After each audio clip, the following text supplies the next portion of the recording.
রমজান মাস একদম শেষ দশকে চলে এসেছে আর আমার আজকে খুব ডিমের পেঁয়াজু খেতে ইচ্ছা করেছে।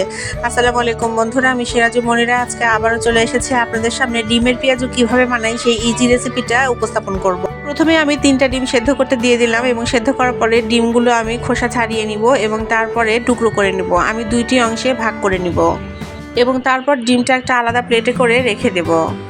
আলু সেদ্ধ করে আলু ভর্তা করারও কোনো প্রয়োজন নাই, একদম সহজে হবে এবং খেতে হবে ক্রিস্পি ও মজাদার এই পেঁয়াজু। আজকের এই স্ন্যাক্সের জন্য অনেক পেঁয়াজ লাগবে আর তাই আমি পেঁয়াজ ভালোভাবে কুচি করে কেটে নিয়েছি এবং একটি পাত্রে এখন নিয়ে নিব অনেকগুলো পেঁয়াজ। পেঁয়াজের সাথে অ্যাড করে দিব কুচনো মরিচ, এরপরে অ্যাড করে দিব ডালের বেসন এবং তারপরে একে একে অ্যাড করে দিব লবণ, হলুদের গুঁড়া, মরিচের গুঁড়া এবং তার সাথে অল্প সামান্য জিরা ভাজা গুঁড়ো। সবগুলো উপকরণ এখন খুব ভালোভাবে মাখিয়ে নিব, তারপরে অল্প সামান্য পানি দিয়ে একটা স্টিকি ডো বানিয়ে নিব। এটা ব্যাটারের মতো পাতলা হবে না, আবার খুব যে একদম ঘন তাও হবে না। স্বাদ বৃদ্ধির জন্য আমি একটুখানি ধনেপাতা কুচি অ্যাড করে নিলাম। এরপর ওই যে বললাম সামান্য পানি দিয়ে একটা ব্যাটার বানিয়ে নিব। ব্যাটারটা যেভাবেই তৈরি করি না কেন, যখন আমি এটা তেলে ছাড়বো তখন এটা ভাজা হয়ে যাবে এবং খেতে অনেক ভালো লাগবে। আমার ব্যাটারটা রেডি হয়ে গিয়েছে, এখন আমি প্যানে তেল দিয়ে দিলাম গরম হওয়ার জন্য। পেঁয়াজও একটু ডুবো তেলে ভাজতে হয় তাই আমি একটু বেশি করে তেল দিয়ে দিলাম।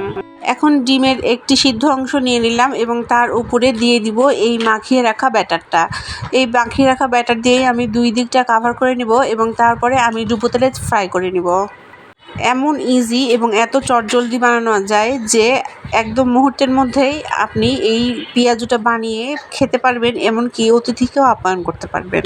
এটা আপনি যতই বেশি তাড়াতাড়ি ভাজেন না কেন, এটার ভিতরে কাঁচা থাকার কোনো উপায় নাই, এটা খুব ভালোভাবে কুক হয়ে যায় আর খেতেও আমার কাছে অনেক বেশি ভালো লাগে। আপনারা যদি এরকম ডিমের পেঁয়াজু না বানিয়ে থাকেন তবে কিন্তু আজকেই ট্রাই করবেন।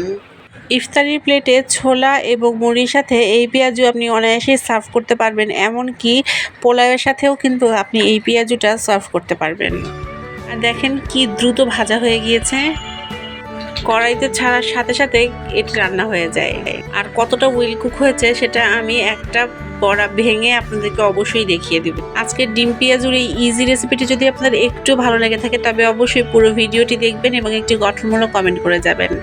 আর আমার যারা নতুন বন্ধু আছে, যারা আমার নতুন ভিডিও দেখছেন, অবশ্যই আমাকে ফলো করে যাবেন। আজকে তাহলে এখানেই বিদায় জানাচ্ছি। আর বিদায় জানানোর আগে অবশ্যই আমি পেঁয়াজুটা আপনাদেরকে ভেঙে দেখিয়ে দিচ্ছি যেটা কতটা ক্রিস্পি এবং কতটা মজার হয়েছে খেতে। সবার সুস্বাস্থ্য কামনা করে আজকে এখানে জানাই সবাইকে আল্লাহ হাফেজ। আমাকে সবাই আপনাদের দোয়ায় রাখবেন, আল্লাহ যেন আমাকে ভালো রাখেন এবং সুস্থ রাখেন।